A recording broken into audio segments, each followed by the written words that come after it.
Gayatri Mahamantra with your back straight.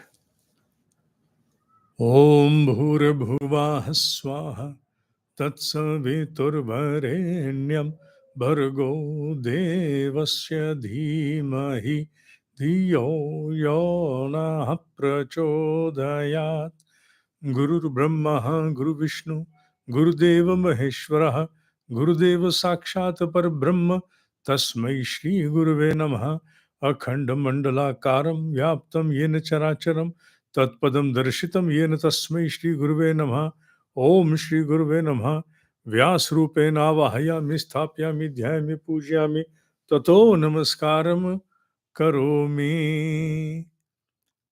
Shrimed Bhagavad Gita, chapter number 10, VibhutiYoga, verse number 8 and 9. Verse number 8, as it goes, Aham sarvasva prabhavaha matah sarvam pravartate iti matva bhajante mam buddhaha bhav samanvitaha. These two verses, especially the number 8 and 9, they convey the state of the exalted ones. The words convey, I am the source of the entire manifestation. Not only the source, but also whatever transpires into the creation, I am it. In other words, it is the Brahma and it is also Mithya. The source of creation and activity within the creation, Arjuna, I am the only one. And those who understand it well, deeply, as the bedrock of their understanding, they propitiate me, they worship me. They are the wise ones. The wise one here means something different than what generally we understand wisdom from the aspects of intellect, far-sighted intellect, etc. Here, the word given to the wise one is Buddha. Who is Buddha? One who has now, with all certitude, experienced the entirety of the creation on its apparent part and at the back end, and has now realized beyond any doubt that it is only it, which means the creator, it and it alone everywhere and nothing else. Nothing else and nothing else, it alone. And not only that, these wise ones have deeply realized the cosmic creator to be the only entity and nothing else, but at the same time, they understand it and they remain within it. They prevail within it. They pervade within it. They are now almost inextricable from that reality. They are the wise ones over here.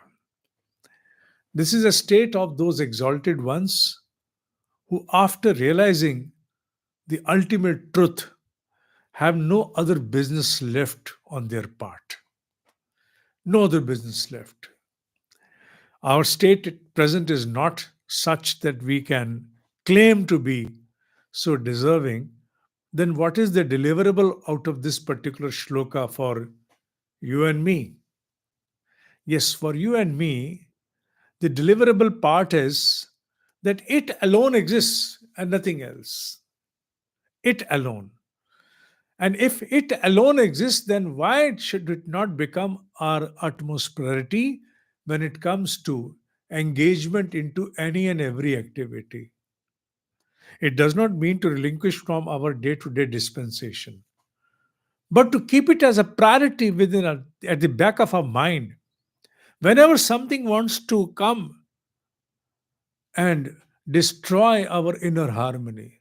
Something coming as a rotting infiltration within our own mind.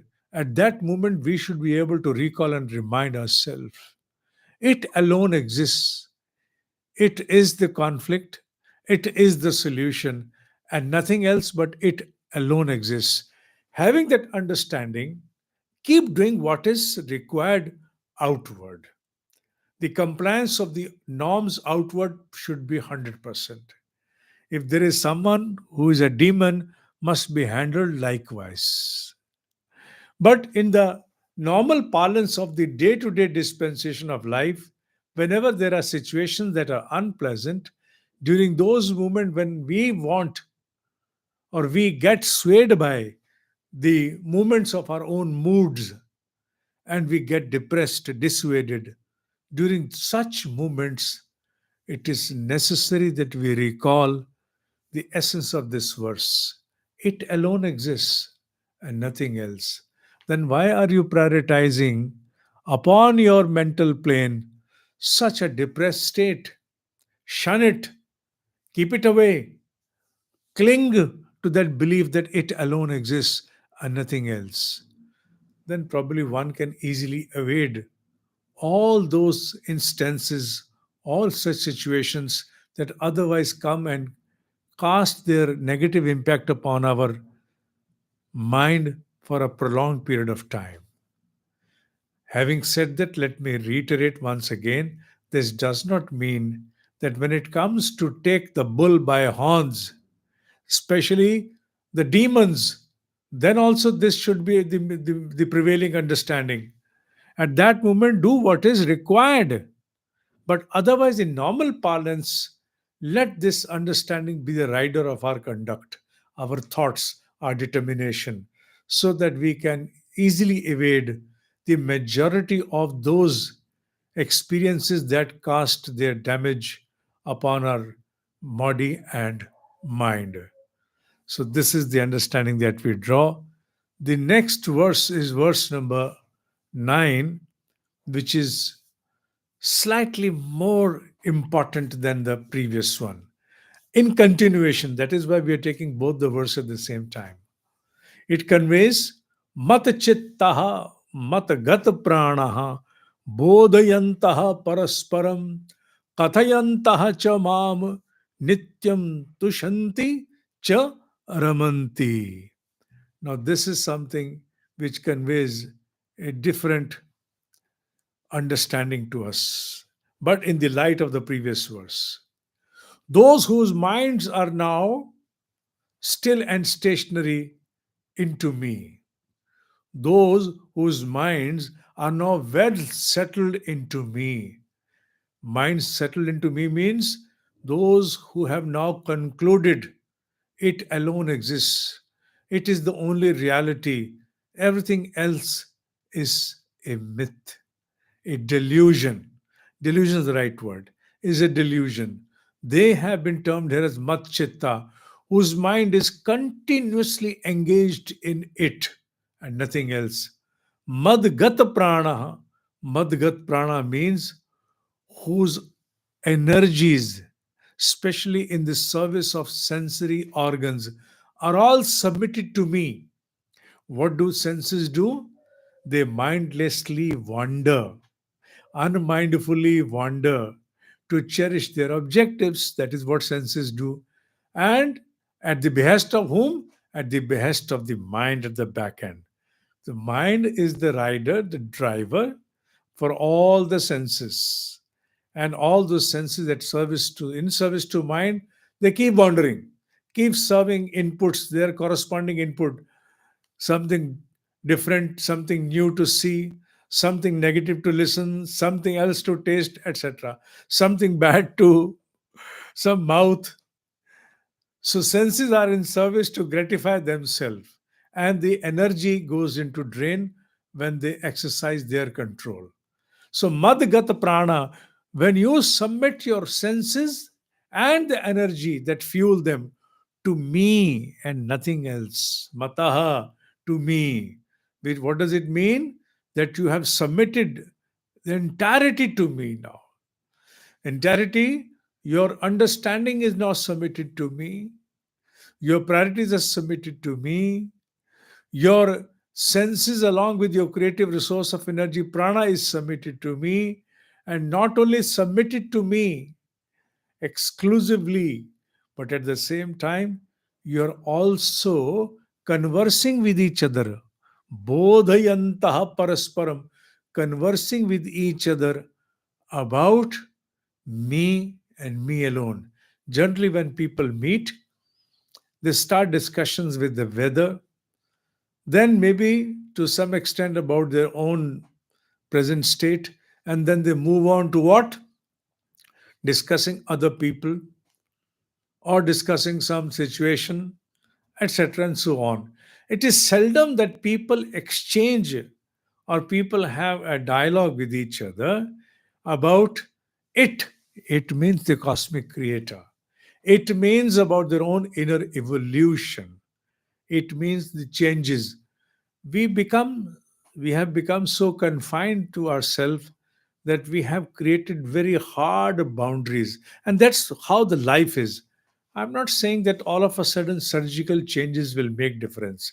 They may even worsen. Our personal life has got so many confinements that we don't want to open, and if you open, there is a lot of danger that we may invite. And that is just because of one reason: we have all become compartmentalized. Wherever we join each other are only source of generally the entertainments or possessions where we openly discuss. I like this, I enjoy this, I possess this. But it's seldom that we open up with our own inner weaknesses. Why? Because we know the revelation may not be misused. And that's right also. That's why I said before that surgical intervention or surgical changes should not be done. They may worsen, they may damage. But somehow, some progress should be made so that people, when they meet each other, they at least share few words about evolution, few words about the cosmic creator. It's not so that you are engaged into a business meeting and you start this subject. No, it's not like that. Whenever you find yourself idle, or meeting each other for not any specific purpose of any business, just to meet each other, come in the proximity of each other. Why not that such a subject surface in your discussions and you discuss with each other your part of understanding? That is bodhayantaha. And the second word is kathayantaha. And if you get an opportunity, then narrate some story, narrate something which is inspirational, something encouraging, so that the subject of it somehow comes in. What will be the outcome? Outcome will be Tushayanti, and another one is Cha Samanvitaha. Now, what is this? Ramanti. Ramanti, sorry. Ramanti. Tushyanti and Ramanti. Tushyanti mean inner satisfaction. You will have inner satisfaction if you share the subject of it with others. If you talk about your own evolution, or you enable someone else also to evolve by passing your part of sharing. So that is the deep inner satisfaction. And the next word is Ramanti. What is Ramanti? You move on like that as a propagator, as someone who goes on disseminating this positive message of evolution, or your own evolution, talking about yourself, talking about others in the light of evolution, and by taking inferences from scriptures like Bhagavad Gita and drawing certain lines of Krishna. Those who will get engaged in such activities are bound to get tushyanti, that is deep satisfaction. These these two verses have two connotation. One is for the exalted ones, another is for the common ones like you and me. We cannot cherish the exactness of this verse in its entirety, I know that, but we can certainly make certain efforts on our part that to whatever extent it is possible, let us try to bring the ushering of such a subject in our discussions, not business discussion, not professional discussions, personal discussions, where our individuality either pretentious to talk about possessions or about something else, bring the subject of self evolution. Somehow the mind has n number of ways to bring in any subject into discussion. People, when they have some vested interest, they may start with weather, but they will somehow bring in the subject which corresponds to their vested interest.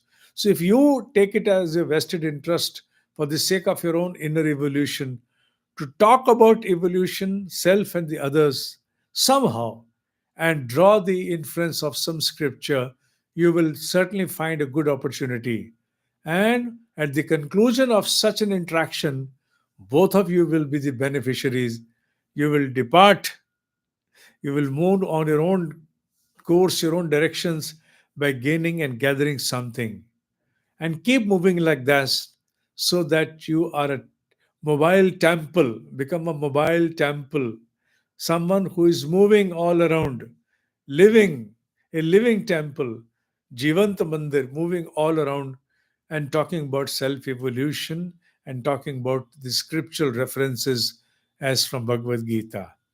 This is the deliverable part of it, which we carry as a message for our own life from these two verses.